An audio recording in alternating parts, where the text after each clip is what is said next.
దేవునికి స్తోత్రములు. ఈ వర్తమానం నుంచి నా సహోదరి సహోదరులకు ప్రభువైన యేసుక్రీస్తు వారి పరిశుద్ధమైన నామములో శుభములు కలుగునుగాక.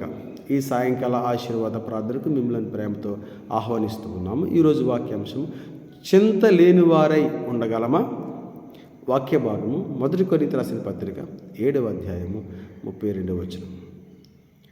ఈ సందర్భంలో అపోస్తులుడైన పౌలు గారు కొరింథీ సంఘమునకు తెలియచేస్తున్న అద్భుతమైన ఆశ్చర్యమైన ఒక మాట, మీరు చింతలేని వారై ఉండవాలని కోరుచున్నాను.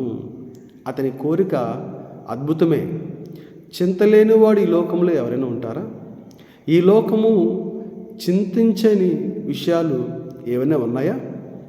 ప్రతి మానవుడు చింతిస్తూనే ఉంటాడు. దేని గురించి చింతిస్తాడు? ఆహారం గురించి, వస్త్రాల గురించి, ఇంటి గురించి, ధనము గురించి, సంపద గురించి, పొలముల గురించి, ఉద్యోగం గురించి, మంచి పేరు ఉండాలి అని ఈ లోకంలో ఉన్న వాటి మీద ఆశ కలిగి చింతిస్తూ ఉంటారు. దీనితో పాటు సేవా పరిచర్యలో కూడా మరి అనేక చింతలు మనకి రావచ్చు.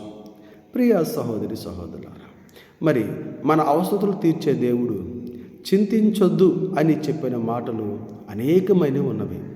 వీటి గురించి ఈ లోకంలో మన అవసరతలన్నీ కూడా తీర్చబడడానికి ఉపయోగపడే ప్రతి పనిని, వస్తువులను అవి దేవుడు మనకి సమకూర్చుతాడని, అవి సమకూర్చబడాలని మనము ప్రార్థిస్తూ చింతించకుండా ఉండాలని ప్రభు అనేక సందర్భాల్లో చెప్పాడు.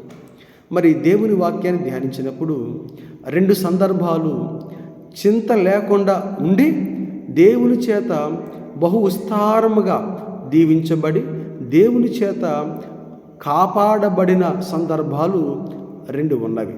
మొదటి సందర్భము ఇర్మియా గ్రంథము 17వ అధ్యాయము 6వ వచనం. చింత లేకుండా ఎలా ఉండగలం అంటే, యేసుక్రీస్తు వారిలో నాటబడి, యేసుక్రీస్తు వారిలో అంటు కట్టబడి ఆయన సన్నిధిలో నమ్మకముగా ఉన్నప్పుడు చింత లేకుండా మనము ఉండగలము. మరియు యేసుక్రీస్తు వారిలో అంటు కట్టబడి లేదా నాటబడి ఆయన యందు నమ్మకం ఉంచడం ద్వారా ఆ దేవుడు ఆ బిడ్డలను బహుగా ఫలింపు చేస్తాడు. ఇది మొదటి సందర్భం. రెండో సందర్భం దానియేలు గ్రంథము 3వ అధ్యాయము 16వ వచనం. ఇక్కడ 3 భక్తులు ఉన్నారు. మాకు ఏ చింత లేదు అని స్టేట్మెంట్ ఇస్తూ ఉన్నారు. మా దేవుడు మమ్మల్ని రక్షించగలడు అంటూ దేవాది దేవుని గురించి అద్భుతమైన మరి సాక్ష్యాన్ని చెబుతూ ఉన్నారు. ఆమేన్. చింత లేకుండా ఉండడము సాధ్యమే. అయితే ఈ విధమైన మరి మనసు మీలో ఉండాలి. ప్రతిదినము ప్రార్థనలో గడపడము, ప్రభు వాక్యాన్ని ధ్యానించడము, ప్రభుకి మీ జీవితాన్ని అంకితం చేయడము, నీలో ఉన్న చింతలన్నీ భారమంతా ఆయన మీద వేయడము. రెండవది, అనవసరపు విషయాలలో ఆలోచించకుండా, అనవసరపు గొడవలకు మీరు తలదూర్చకుండా,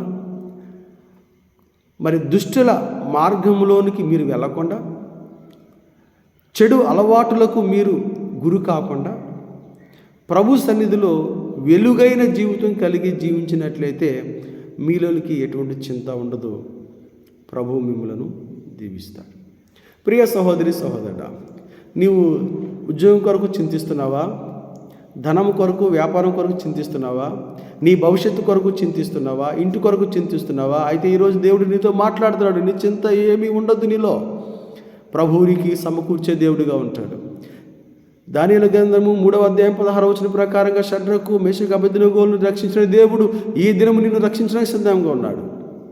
ఇర్మియా గ్రంథము 17వ అధ్యాయం 6వ వచనం ప్రకారంగా దేవుడు ఆ చెట్టును, ఆ మనిషిని ఫలించినట్లుగా దేవుడు నీ కుటుంబాన్ని ఫలించడానికి సిద్ధంగా ఉన్నాడు. నీ చింత అంతా తీసివేయి, ప్రార్థన చేయి, ధైర్యంగా ఉండు.